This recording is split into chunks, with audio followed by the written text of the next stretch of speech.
On today's World Insight, a fitting conclusion to CIFTIS, the 2020 China International Fair for Trade and Services. Mission accomplished? And on today's Pathfinder special series on China-U.S. relations, the former CNN Beijing bureau chief for his insights on opportunities and divisions between the two sides. Yeah, I saw it change, transform into a different China that we're seeing now.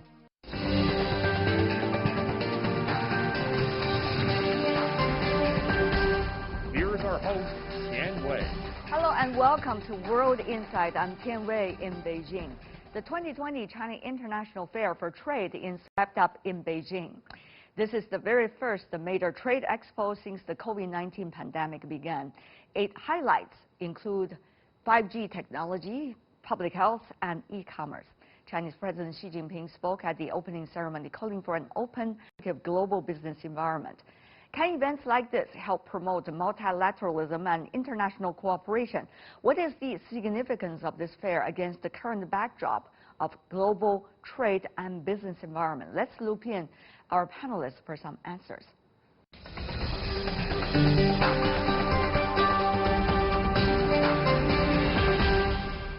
For CIFTIS, in Beijing, we invited Chu Qiang, Assistant Director from the International Monetary Institute at Renmin University of China. In Bangkok, we're joined by Professor Jeffrey Towson, Guanghua School of Management with Peking University. Professors, welcome to the program. Of course, this event, the China International Fair for Trade and Services, is the mega event since Beijing opened as a result of the COVID-19. It seems that the significance of it is bigger in terms of what it means for the next step of Chinese economy rather than the scale of the event. Professor Xu. Well, I think this is actually a very good signal. Finally, there's a major economy just to reopen itself to the world. And the CIFTIS, this bigger event, is focusing on the service and the trade, especially the trade and service. And I think it's sending a great signal not only to China, but also to the rest of the world. You know, service is the most important part of the economy in the whole world right now. And also the most severe hit sector of economy since we had the COVID-19. Production can be going on partially, and agriculture is basically untouched. But service has been taken on a head-on hit. So whenever a major country restarted this sector, it's a good signal. And also, I have to remind everyone that is, this is, I think it is a win-win and win for all the participants, because it takes 2 to tango, but it takes many, many ones to trade, especially for the service sector.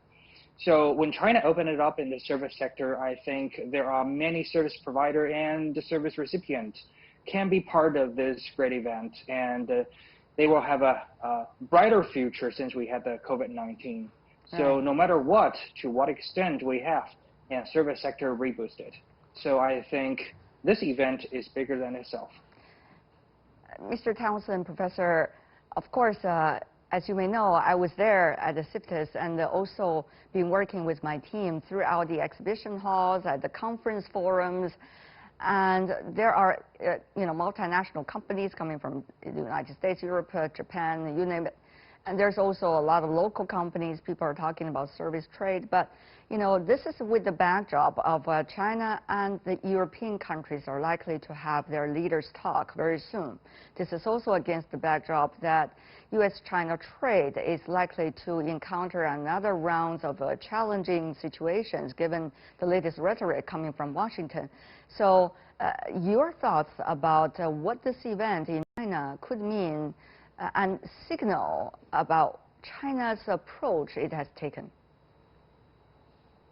Yeah, I mean, this is a big event. I mean, we have these exhibitions all the time. They're big. They've been going on for a long time. This one obviously is important because COVID, and it's important because of the relationship with, say, China and the U.S., China and Europe, which is being reset, rethought. And against that, we don't have to have the U.S. and China agree on everything. In fact, that would be very unlikely. We can't have them agree on nothing. These countries are too important to the world. trade and investment is an area China and the U.S. can do quite well on. There's lots of goods moving back and forth. There's lots of products. There's lots of services. And trade and investment, as much as things like to go online, you really do need exhibitions for this. You really do need to get people together in a big, huge room and do this sort of stuff. So this is kind of a nice example of, I think, where China and the U.S. are going to keep moving forward together. Probably China and Europe as well. So this, this is kind of a nice story given the backdrop of that relationship over the last year. We hope that will be rallying, the morale kinds of message, not just for China, but also from China for the rest of the world too. During this process, been talking to multinational company top executives, you have found some very interesting approach, probably will provide us more concrete evidence as to where we're heading for. Professor Townsend, just give me an example. I've been talking to Tesla's VP, global VP, and she has been telling me since the gigafactory of Tesla being established in Shanghai, this year the annual production is going to be 150,000, while the global output for Tesla likely to be 500,000. So you see there is a huge proportion that is in this market. And she said, the cars we're going to produce this year are totally going to be sold in the Chinese market. So it's an interesting message, isn't it? I mean, when the political fights are going on about trade and economic ties, well, there are another part of the reality, how the companies are doing and what they're interacting with in their markets. Yeah, certain industries are getting sort of sucked into this geopolitical discussion. Often, it comes as a surprise to them. ByteDance didn't really see it coming. Turns out that's a bit political, and okay, they're dealing with that. But other sectors like cars, a lot of education, especially healthcare. This is a nice win-win. Healthcare has always been, actually, the best thing about healthcare is, especially for a virus, you don't want one country to have a vaccine. You want everybody to have the vaccine. True. Because if a lot of people have it in Southeast Asia, that impacts China. I mean, this is one where everybody's on the same team. Let's all work on healthcare. Let's get the vaccine. Let's go, go, go. That's like the exact opposite of what we saw with Huawei. And then, electric cars are pretty much in the middle. Everybody knows China's going to be the major market for this. It's going to be where a lot of the fossil fuel questions are played out is automotive in China. So I think that's going to probably be a nice area of collaboration between China and, say, the U.S. in healthcare and education as well. Interesting analysis. If this is about one area of cooperation, then let's take a look at the bigger picture. I want to review, Professor Xu, about another interview I did, which is with the senior chairman of IBM China. As you may know, it is one of the biggest presence in China among all the American global companies. You see a very interesting argument from multinational company heads talking about concepts that are being politicized these days by national politics and geopolitics. But they think about things in a very different way. If we look at history, globalization itself has a long, long history. As long as we can think of Silk Road, for instance, this is more than 2,000 years ago. This is essentially driven by the market. This is the so-called invisible hand of the labor distribution. So you don't think globalization is being threatened because it's a concept and not being invented by humans, but rather guarded by the logic of the market? Exactly. I don't believe that if we have a long-term lenses on this, I don't think the globalization trend itself is going to vanish. I do agree. I do agree with IBM's head. Yes, I don't think globalization is something about politics, and I don't think national politics and geopolitics is going to affect nationalization, globalization, or multinationalism in the near future. It's a trend, it's a lifestyle. It's going to be here like it has been there for the past 200 years. Just give you one example. I mean, this whole event like CIFTIS has been a really good epitomization, or has it been served as a good metaphor of what we're going on here today. You don't need to agree with each other. You don't need to believe in each other. But as long as you need something in common, you reach the agreement, and you play by the rule, play by the book, and voila, the business happened, the trade happened. So this is actually the core of the multinationalism and globalization. So I think eventually we can jump over all this political rhetorics, and we can agree on each other since we need each other.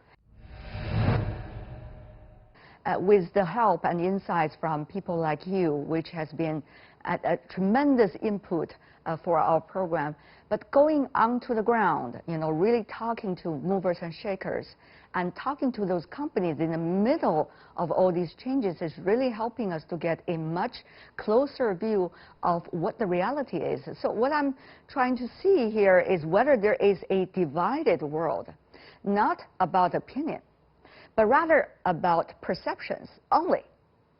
I mean, obviously, there's the relationship between, let's say, China and the U.S. has become much more of a political subject. It wasn't a political subject before Donald Trump. You'd never got questions about this on the Washington Post or whatever. I mean, now it has become a political, presidential candidates never talked about this.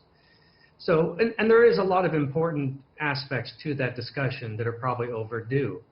But there's also a bit of a tendency to view everything through that lens, which I think is a mistake.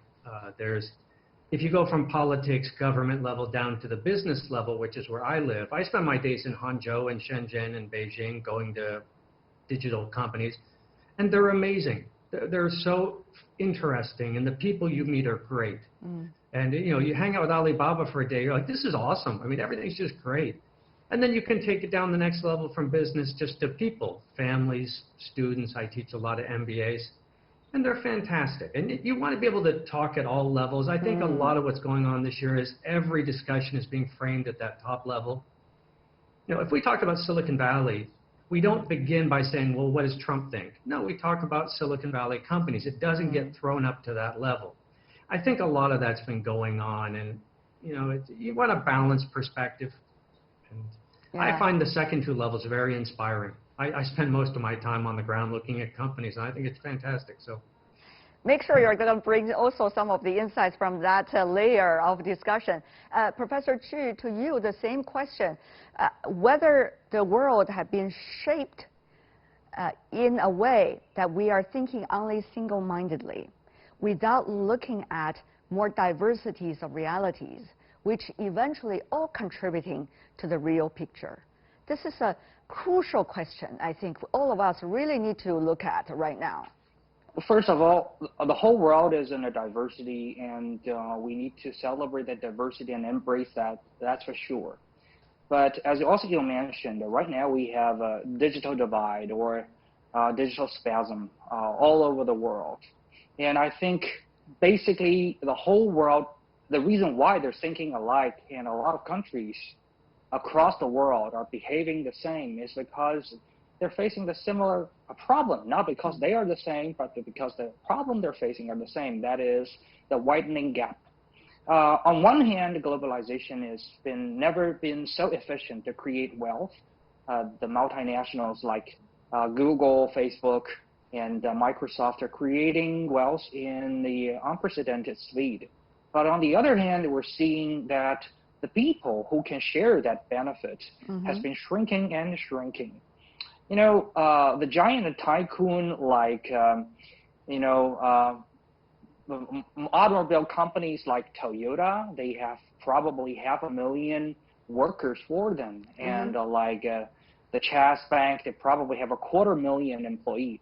But the big giants like Facebook and Google, they only have 30,000 or 60,000 people. That's very, very few people of them, which means on one hand, their stock capitalization is going up so quickly, but the people who can share this benefit has been so few. The whole world is also suffering from this. We are saying that 1% of people controlling the huge amount of money.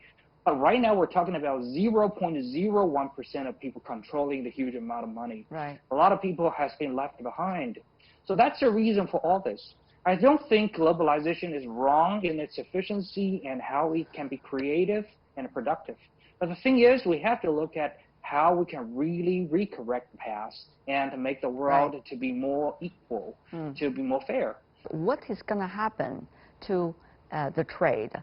One of the things we look at is China talk about, Professor Towson, two cycles. One is internal cycle, and the other is international cycle. The idea is if one cycle, for example, the international one, has not fully functioning as a result of COVID-19 and other complicated issues, then at least the internal cycle among different localities in China, which certainly needs a lot of interaction among themselves, could also serve as part of the engine for the national economy. Now, that has been reflected somewhat in the CIFTIS event, particularly in terms of trade in services, that you see a lot of new innovation ideas and technological advancement has already been translated into concrete services. For example, robots. For example, some of the new technologies related to environmental protection and sustainable development. So how will that idea eventually enlighten the overall energy in the Chinese market? It's another question mark, but certainly quite a positive question mark, Professor Towson.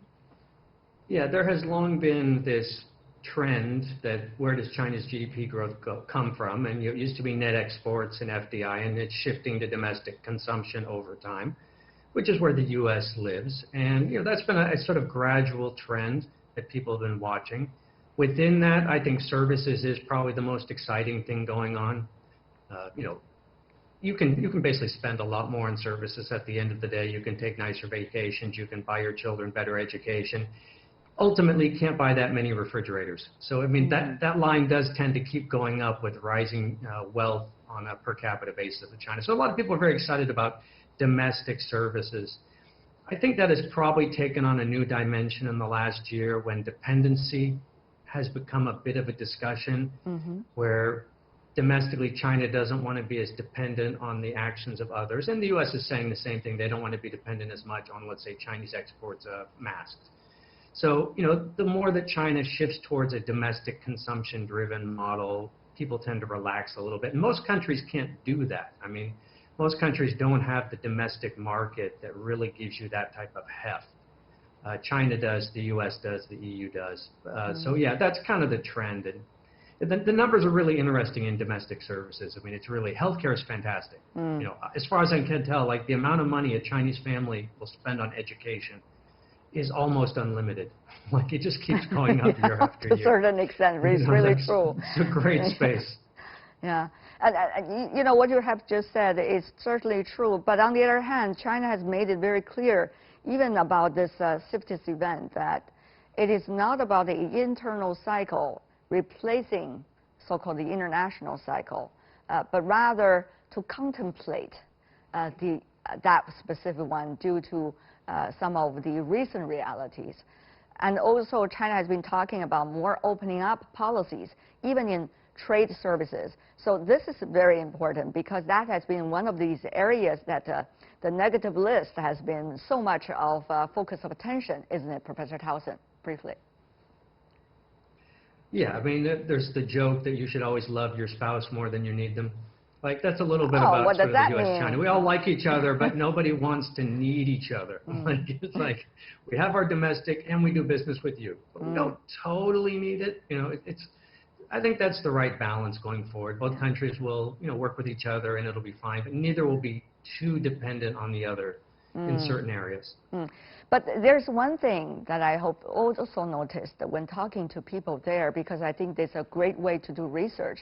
That is, Professor Chu, if I could be frank with you, that we have seen some tendencies of separating China research operation vis-a-vis their global research operation, particularly for some specific American companies.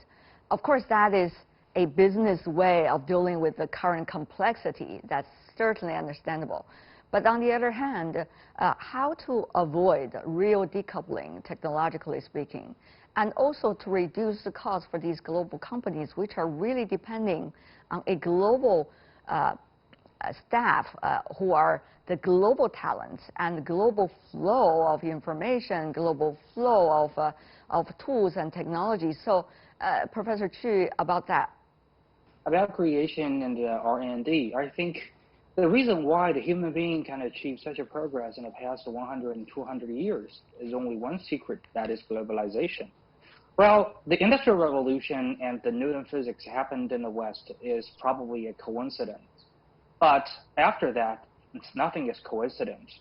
The whole world is going on with such a boom and prosperous development is because globalization, people pulled their resources together.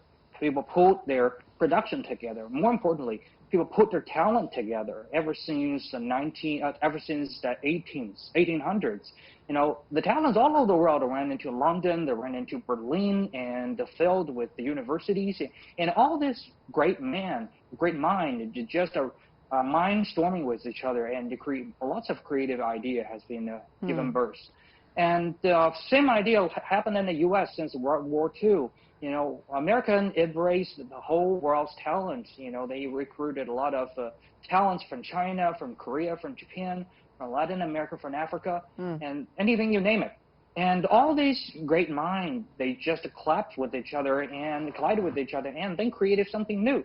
That is something about the secret about creation. You need to have the diversity, and with the diversity up to a big number, and then big number rule will happen, and then new idea happened. This is total math. This is a probability. And if you limited the size of the sheer number, if you limited the possible collision of clever mind, and then things will just shut down, and you will see a landslide or you will see a great reduction in the creative ideas. Take a look into the patent creation in the U.S. Guess which country is the second largest country in the new patent registration in the USA? The answer is China. So if they shut down this cooperation, I think it will hurt not only both China and the U.S., and I think they're hurting the whole human being. Interesting. Because as a human being as a whole, we will have less and less creative ideas and new inventions eventually. So once everyone realizes that, we will put aside our prejudice and the discrimination, and we will re-welcome the cooperation and openness. Thank you so much, Chu Chiang and Jeffrey Towson. Really appreciate it.